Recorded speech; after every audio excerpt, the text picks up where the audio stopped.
Hello दोस्तों, स्वागत है आप सभी का द फेवरेट स्टॉक में। जय हिंद। और आज हम बात करने वाले हैं उज्जीवन स्मॉल फाइनेंस बैंक के बारे में। क्वार्टर वन का रिजल्ट दोस्तों इसका आ चुका है और यहाँ पर किस तरीके से इनके रिजल्ट रहे हैं, प्लस हमें अभी यहाँ पर क्या डिसीजन लेना चाहिए, डिटेल में दोस्तों हम जानने वाले हैं। सबसे पहले क्वार्टर वन जो रिजल्ट इनका आया है वो समझेंगे, उसके बाद में हम इसके चार्ट को डिस्कस करने वाले हैं। अगर अभी तक आपने मेरे चैनल को सब्सक्राइब नहीं किया है तो उसे भी सब्सक्राइब कर लीजिए। ये सो मैं आप लोगों के लिए अच्छे अच्छे वीडियोस लाता रहता हूँ। सबसे पहले दोस्तों हम चलते हैं इसके रिजल्ट की तरफ। तो बीएससी की साइड के ऊपर दोस्तों हम जाएंगे और यहाँ पर अगर आप देखें तो 6 तारीख को यहाँ पर देखिए फाइनेंशियल रिजल्ट इनका पब्लिश हुआ है। इस पर हम क्लिक करेंगे, पीडीएफ है, इस पर क्लिक करने के बाद में दोस्तों हमारे सामने जो है इनका रिजल्ट सामने आ जाने वाला है। तो चलिए दोस्तों, ये सारी वैल्यूज जो है वो लैक्स में दी हुई हैं, हम इसे करोड़ में कन्वर्ट करने के बाद दोस्तों समझेंगे, ताकि आपको इजी पड़े सब चीजों को जानने में। ये वाला जो कॉलम है ये है रिसेंट वाला अभी कॉलम क्वार्टर वन का, ये है लास्ट क्वार्टर ये वाला, और ये है लास्ट ईयर। ओके,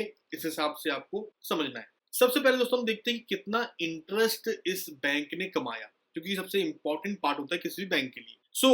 641 करोड़ का दोस्तों उन्होंने जो है इस वाले क्वार्टर में इंटरेस्ट कमाया है। लास्ट क्वार्टर से दोस्तों ये ज्यादा है, तकरीबन 617 करोड़ का इंटरेस्ट था इनका लास्ट क्वार्टर में। लास्ट ईयर से कंपेयर करेंगे तो ये कम होता है। 746 करोड़ का दोस्तों इनका इंटरेस्ट था लास्ट ईयर में। और दोस्तों ऑब्वियस सी बात है, ये बोलने वाली बात नहीं है कि ये डिफरेंस क्यों है। इसके अलावा दोस्तों और भी कुछ इनकम्स होते हैं हर बैंक के, कुछ अदर इनकम होते हैं, कुछ इन्वेस्टमेंट होते हैं।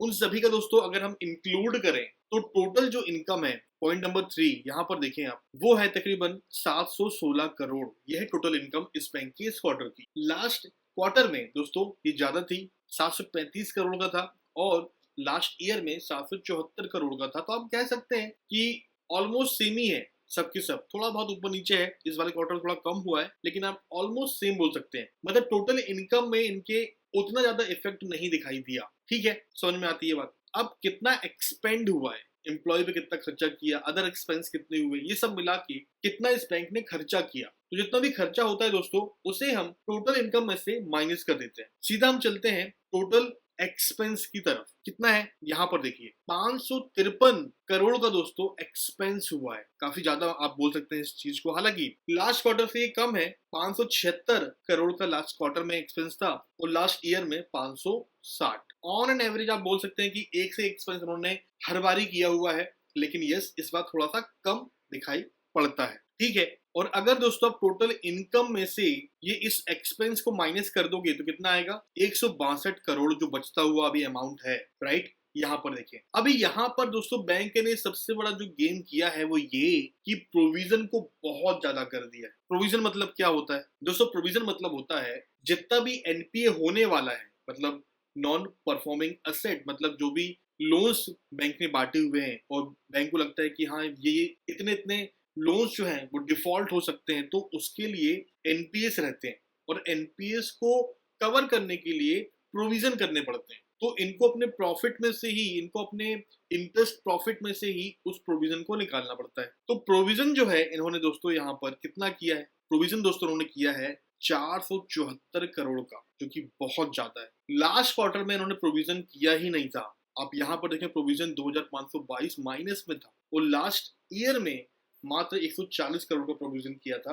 लेकिन इस वाले क्वार्टर में दोस्तों 474 करोड़ का प्रोविजन किया है, और इसी के कारण दोस्तों पूरा खेल पलट चुका है। क्या बोलना चाहता हूं मैं अभी समझ जाएंगे आप। तो इन 47,000 में से आप 16,000 माइनस कर दो, जो बचेगा वो इनका अभी बिफोर प्रॉफिट हो जाएगा। थोड़ा सा आगे बढ़ाते हैं इसको, चलिए आप समझिए, अभी आप समझ जाएंगे। तो दोस्तों अगर आप देखें तो 474 में से 162 को माइनस करेंगे आप तो 312 आ जाएगा। ये इनका अभी नेट प्रॉफिट है बिफोर टैक्स। टैक्स इसमें इंक्लूड होगा, अब चूंकि माइनस में रिजल्ट है तो उसमें बल्कि प्लस ही हो जाएगा। ये 78 करोड़, तो कितना बचा, 233 करोड़। 233 करोड़ का दोस्तों इनको लॉस हुआ है इस बार। अब ये 233 करोड़ का जो लॉस हुआ है वो कंपेयर करें अगर हम लास्ट क्वार्टर से, तो यहाँ पर देखें आप 136 करोड़ का लास्ट क्वार्टर में प्रॉफिट था और लास्ट ईयर में 54 करोड़ का प्रॉफिट था। तो दोस्तों इसके मुकाबले बहुत बड़ा एक लॉस आप बोल सकते हो 233 करोड़ का। लेकिन बैंक की एक अच्छी बात ये लगी मुझे कि इन्होंने प्रोविजन में बहुत पैसा दिया है, तो ये बैंक देख समझ के चल रही है। वो चाहते